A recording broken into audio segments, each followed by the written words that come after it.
Hey guys, welcome to Cutie Garden, my raised vegetable garden bed that my mom and I built in 2021. It is the end of the summer growing season for my plants, and I can't wait to show you all of the different vegetables that we were able to harvest and cook throughout the season. I'm very happy to say that this year has been a lot better compared to the first 2 years of me trying to garden in a raised garden bed, probably because I finally grew the plants at the right time. I got some better soil. We added an extra layer to the bed so that it's taller. This year we did try to do an arch for our vining plants to climb up. Beans are climbing really well. It's just that the arch was not strong enough.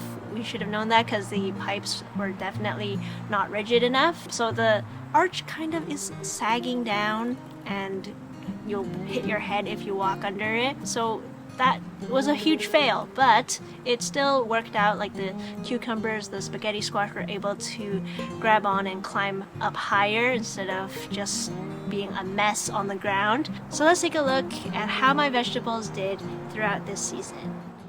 This is what my garden looked like in late June.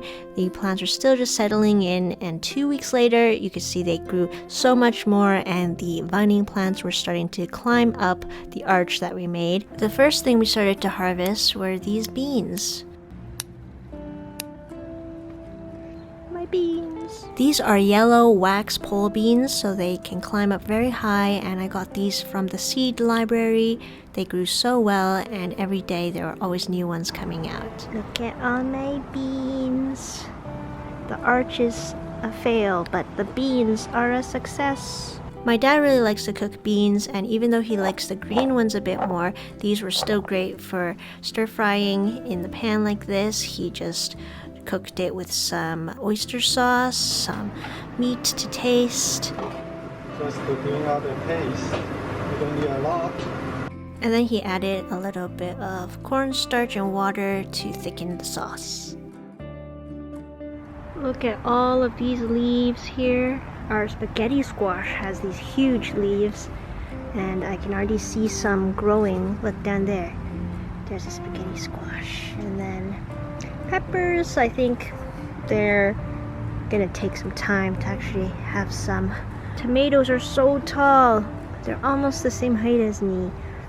And these are Roma tomatoes. You can see they're already fruiting here. Look at that. Nice fruit here. And beside these fruit are actual strawberries. First successful strawberry. I got lots here, and then my mom helped put this net over it because we've had those Japanese beetles eating the petals, which has been kind of pesky, but we got a trap for those so there aren't as many beetles. And then over here are the cucumbers, and if you look down here at the very bottom, there's a pretty big one over there. We'll give that a bit more time. The Swiss chard has also been growing crazy. It's so tall now. The cabbages, we've had some trouble with cabbage worms. One of the challenges that we faced this year was a lot of insects that were eating our wonderful, beautiful vegetables. I learned about cabbage worms. Why, nature? Why?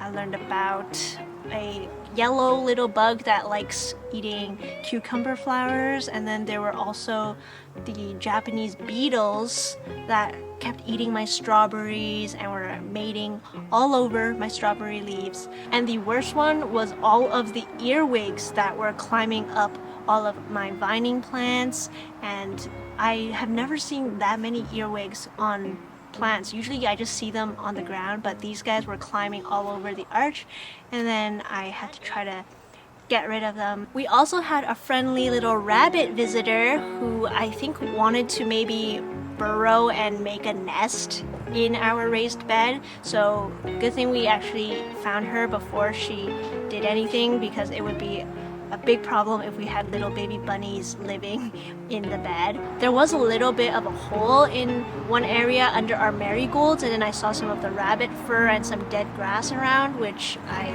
think might have been an indication that she wanted to make a nest there. But good thing we kind of scared her off so that she could find a more suitable place. Here it's a bit messy because I've been growing some new lettuce. These are Butter Crunch. Do you see that? Look at that. That's a beautiful little baby bitter melon right there. I mean, I don't really enjoy eating them, but it's cool to see it grow. Eggplants are also doing much better. They're getting taller, and I think soon they will start to come out here. This one is probably growing. This bush bean, really, I don't know what the beans will look like once they start growing. It's just leaves right now. By late July, we were able to harvest most of our leafy green vegetables, and this is all of the Swiss chard that I grew from the seeds that I got from the seed library. I also harvested my first cucumber.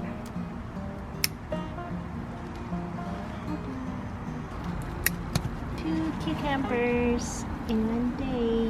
This variety of cucumber is called long green, and I should have gotten English cucumbers, but these are good for pickling and slicing. Look at all of our strawberries. Well, there's only a few that are actually turning red, and I'm hoping these will actually grow very nice. But look at it. This is the most amount of strawberries I've ever been able to get. We got a few snow peas that I grew from an old bag of seeds. You can tell they aren't growing as nicely as the others because they are all the way at the back here and probably don't have enough sunlight, and maybe the seeds are just old, but it was nice to get a few of these snow peas. Alright, let's take a look at our spaghetti squash. There's one big one that grew down here. And then peppers are starting to flower. Bitter melon, look at it. My first bitter melon. And that is the late July update. We'll see how this does in August.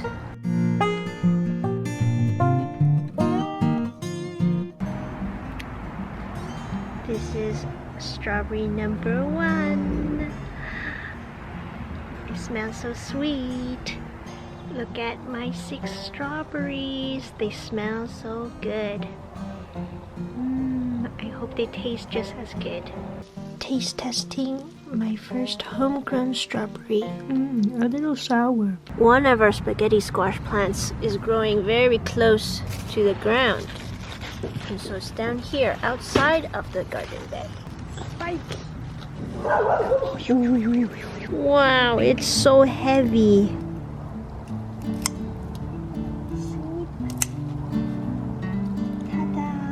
Wow, they're almost actually the same size. This one's a bit thicker, but this one is very nice too. They're both so long. And then if we leave it for a bit, it will start to turn yellow, and then we can make some nice yummy spaghetti with this. I think this might be the biggest cucumber yet.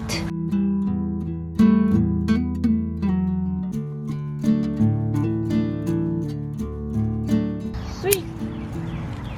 Look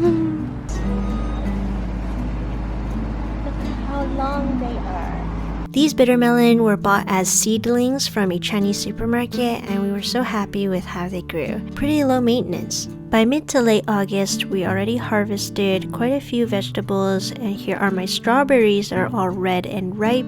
This variety was a little bit sour, but still tasted really good with fua fua pancakes. My peas were doing okay. This is the pea Provence variety, and this plant was just so tall it was toppling over. We had my eggplants that were starting to grow, as well as a fuzzy squash hiding up at the top of the arch. Bush beans kind of look like they're poisonous, but they tasted alright, and then I got more cucumber as well as spaghetti squash. This one is so heavy that it is ruining my reed fence. Ooh. The biggest spaghetti squash I have ever grown is so heavy.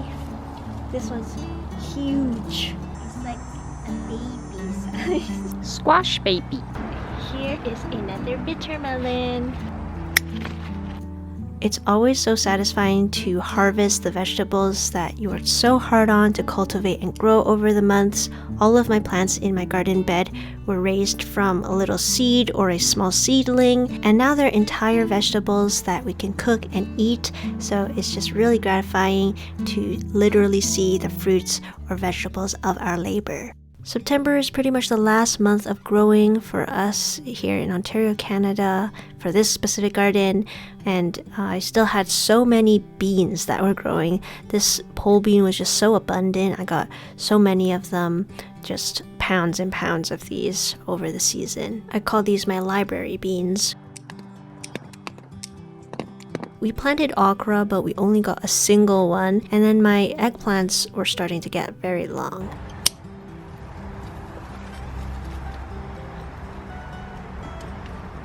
Look at it. It is the longest eggplant I've ever seen.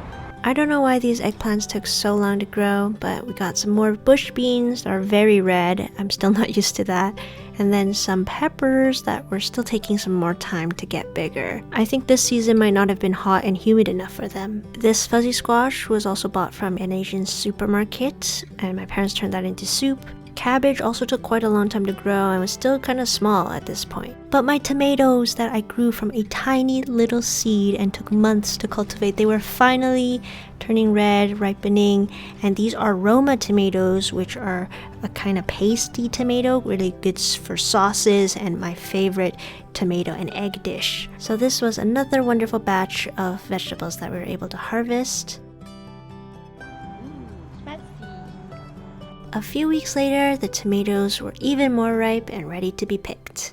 It's the end of the season and these tomatoes are very red. Out of all of the vegetables in this raised garden bed, my favorite vegetable to eat is tomatoes because my mom makes this delicious 番茄鸡蛋面, which is tomato egg noodles, and I love it so much. I can never get tired of it, so it's always nice to get some fresh tomatoes from our own garden to make that dish. I'm kind of surprised that it took so long just to grow these tomatoes. It took the whole season.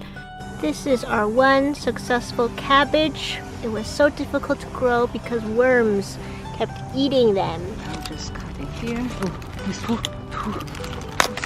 All of that effort for one ball of cabbage. Our last spaghetti squash of the season. Oh. Ta-da!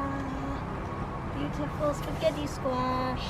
That was the last harvest for our raised garden bed vegetables. I'm actually so proud of what we were able to grow, and it was much better compared to other years. So that is it for my raised vegetable garden bed harvest. I hope you enjoyed watching me collect all of those delicious vegetables. If you are new here, I don't actually usually post gardening videos. I'm more of a craft and DIY channel, but if you're interested in that, please consider subscribing and helping me reach 63,000 subscribers. I'd appreciate it a lot. And lastly, if any of you guys have been working on a garden or had a successful harvest this year, please let me know what kind of vegetables you're able to grow and eat. I love to hear about other people's experiences and about their gardens. I always talk to one of my coworkers at the library about how her garden's doing, so please share if you want to, and I'll see you guys next time. Bye!